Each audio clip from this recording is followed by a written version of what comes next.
आवाज इंडिया में आपका स्वागत है। मैं हूं प्रिया। आइए एक नजर डालते हैं अब तक की टॉप 20 खबरों पर। जम्मू कश्मीर में आतंकवादी हमले के बाद भारत सरकार ने पाकिस्तानी नागरिकों को देश छोड़ने का आदेश दिया। अटारी वाघा बॉर्डर से बड़ी संख्या में पाकिस्तानी वापस गए हैं, जबकि कई भारतीय भी पाकिस्तान से लौटे हैं। सरकार ने 27 अप्रैल की समय सीमा तय की थी। पहलगाम में आतंकी हमले के बाद से इसके गुनहगारों को सख्त से सख्त सजा देने की मांग की जा रही है। आरएसएस में भी हमले को लेकर खासी नाराजगी देखी जा रही है। पहलगाम में आतंकी हमले के बाद पहली बार आरएसएस के सभी बड़े अधिकारियों की बैठक हो रही है।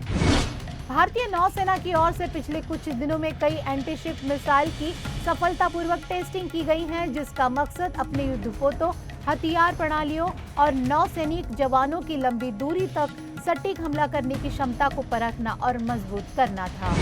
पहलगाम में हुए आतंकी हमले के बाद जम्मू कश्मीर का पर्यटन बुरी तरह से प्रभावित हुआ है। पर्यटक बड़ी संख्या में कश्मीर छोड़ चुके हैं, जिससे होटल, टैक्सी और अन्य व्यवसाय बुरी तरह से प्रभावित हुए हैं।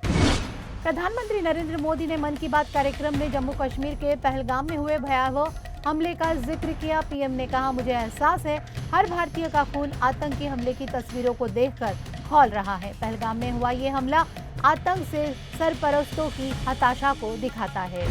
पहलगाम में हुए आतंकी हमले की जांच अब राष्ट्रीय जांच एजेंसी एनआईए ने संभाली है। एनआईए आतंकवादियों के नेटवर्क, स्थानीय संपर्कों और संभावित स्लीपर सेल्स की जांच कर रही है। भारत में ईरानी दूतावास की ओर से जारी बयान में कहा गया है कि भारत देश और महात्मा गांधी और जवाहरलाल नेहरू जैसे अहम हस्तियों जो शांति, मित्रता और सह अस्तित्व के दूत थे। पाकिस्तान अपनी नापाक हरकतों से बाज आने का नाम नहीं ले रहा है। एक बार फिर पड़ोसी देश की तरफ से नियंत्रण रेखा पर गोलीबारी की गई। एक रक्षा अधिकारी ने शनिवार को कहा कि पाकिस्तान ने कश्मीर घाटी में नियंत्रण रेखा पर गोलीबारी करके संघर्ष विराम का उल्लेख किया। पहलगाम में आतंकी हमले के बाद ताबड़तोड़ एक्शन जारी है। सुरक्षा बलों की ओर से चुन चुन कर आतंकवादियों को उसकी औकात दिखाई जा रही है। कश्मीर घाटी में आतंक के खिलाफ ऑपरेशन तेज कर दिया गया है। पूर्व केंद्रीय मंत्री मणिशंकर अय्यर ने पुलवामा आतंकी हमले पर गंभीर सवाल उठाए हैं। उन्होंने कहा कि क्या ये हमला 1947 के विभाजन के अनसुलझे मुद्दों का परिणाम है। अय्यर ने भारत में मुस्लिम समुदाय के साथ व्यवहार और विभाजन के बाद की चुनौतियों पर चिंता जताई। उनका मानना है कि इन अधूरे सवालों पर विचार करना जरूरी है। भारत ने शनिवार को पाकिस्तान के मुजफ्फराबाद के हट्टिनवाला इलाके में झेलम नदी में पानी छोड़ दिया। इसकी वजह से मुजफ्फराबाद प्रशासन ने वाटर इमरजेंसी का ऐलान किया। दरअसल झेलम नदी में अचानक पानी चढ़ने की वजह से मुजफ्फराबाद में भयंकर बाढ़ आ गई।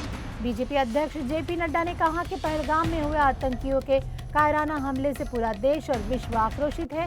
पीएम मोदी के नेतृत्व में हमारी सरकार इस हमले में शामिल और षड्यंत्र करने वाले देश के दुश्मनों को कठोर सजा देगी।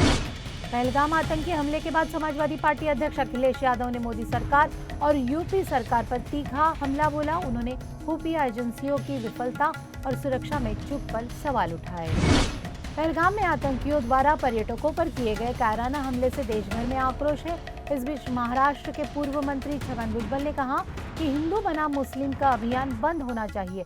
अगर हमें आतंकवादियों से लड़ना है तो हमें एकजुट होना होगा। कांग्रेस अध्यक्ष मल्लिकार्जुन खड़गे ने पुलवामा आतंकी हमले के बाद केंद्र सरकार की प्रतिक्रिया पर गंभीर सवाल उठाए हैं। उन्होंने सिंधु जल संधि को निलंबित करने पर पूछा कि अगर भारत सिंधु का पानी रोकता है तो उसे स्टोर कहां करेगा? क्या देश के पास इतने बड़े बांध मौजूद हैं? स्क्रैमजेट इंजन की 1000 सेकंड तक सफल टेस्टिंग। हाइपरसोनिक मिसाइल टेक्नोलॉजी में ऐतिहासिक छलांग। अब भारत के पास ऐसी मिसाइल ताकत होगी जो आवाज की रफ्तार से 5 गुना तेज चलेगी। कांग्रेस नेता शशि थरूर ने पाकिस्तान पीपल्स पार्टी के अध्यक्ष बिलावल भुट्टो जरदारी के बयान पर प्रतिक्रिया देते हुए कहा कि ये सिर्फ भड़काऊ बयानबाजी है। अगर खून बहेगा तो ये संभवतः हमारी तुलना में उनकी तरफ से ज्यादा बहेगा। उन्होंने कहा कि पाकिस्तान के खिलाफ हमारी कोई साजिश नहीं है। 15 अप्रैल को पंजाब किंग्स और कोलकाता नाइट राइडर्स के बीच खेले गए आईपीएल के 31वें मुकाबले में चहल ने अपने नाम एक बड़ा रिकॉर्ड किया था। आईपीएल में सबसे ज्यादा बार 4 विकेट लेने के मामले में उन्होंने केकेआर के सुनील नरेन की बराबरी कर ली है। बॉलीवुड के किंग शाहरुख खान के करियर में अब एक और शानदार उपलब्धि जुड़ने वाली है। अब तक शाहरुख खान ने मेटा गाल में हिस्सा नहीं लिया था, लेकिन 2025 में ये इतिहास बदलने जा रहा है। फैशन की दुनिया में सबसे बड़े इवेंट में से एक मेटा गाल के रेड कारपेट पर इस बार शाहरुख खान अपने जलवे बिखरते नजर आएंगे। सब्यासाची के आउटफिट से मेटा गाल में कदम रखेंगे शाहरुख। भारतीय शेयर बाजार में पिछले कई दिनों से उठापटक चल रही है। ऐसे में पिछले कई महीनों में आईपीओ बाजार में सन्नाटा रहा है, लेकिन आने वाले हफ्ते में फिर से एक बार आईपीओ बाजार में चहल पहल देखने को मिलेगी। आगामी सप्ताह में 5 नए इशू मार्केट में ओपन होंगे। तो ये थे अब तक के टॉप 20 समाचार। आप देखते रहिए आवाज इंडिया।